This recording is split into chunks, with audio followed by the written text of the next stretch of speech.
Teachers caught up in explicit relationships with their students. We've told you about some teachers who allegedly started relationships with students in high school and middle school.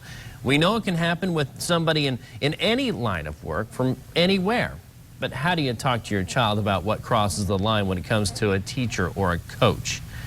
Well, 24 Hour News 8's Amanda Jarrett went searching for answers. She's live in studio now. So, Amanda, this is a sensitive topic, but it's something that is in the headlines from time to time. Absolutely, Brett. We've all heard about it. We know there are so many wonderful, caring, involved teachers and coaches who show interest in their students to help them grow in the classroom and on the field.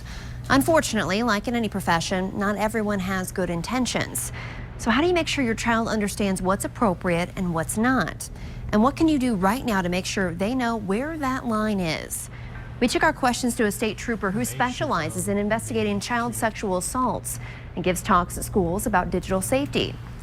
Trooper Raymond Hoffman says he wants to stress in his 20 years of experience, this isn't a teacher problem, it's a specific person problem, meaning there will always be people who will target your kids anywhere. But when it comes to people of authority, like teachers or coaches, sit your child down right now and explain that they're there to help. When it goes beyond that, your child needs to tell you. Your person, your body is yours. If somebody does something that makes you uncomfortable, if somebody says something that makes you uncomfortable, I'd really like you to tell me.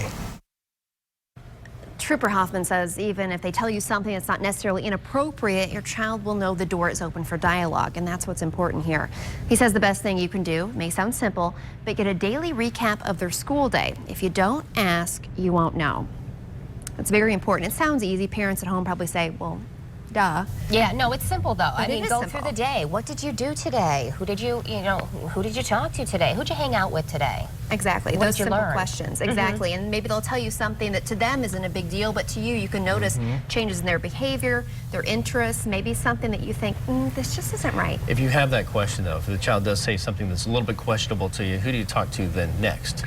Well, he says you need to go and talk to your kid, kind of vet that out, maybe go and even talk to the teacher, talk to the principal, kind of sit down and say, you know, my child brought me this situation, maybe the principal may be your best bet, and just kind of start there and kind of vet out the situation. You know, especially with the kid's age, you can kind of figure that out. But sure. Depending upon the kid's age, they may not be as open. You know, teenagers aren't as open as maybe middle schoolers or younger children. So take that into consideration. And he says, you know, again, this isn't a teacher problem. It's a specific kind of person problem. But it's an important conversation to have with your kids. If you sit them down and say, this is what's right, this is what's not, they'll know ahead of time and they'll know you're open to talk. So that's important. All right. Thanks, Amanda.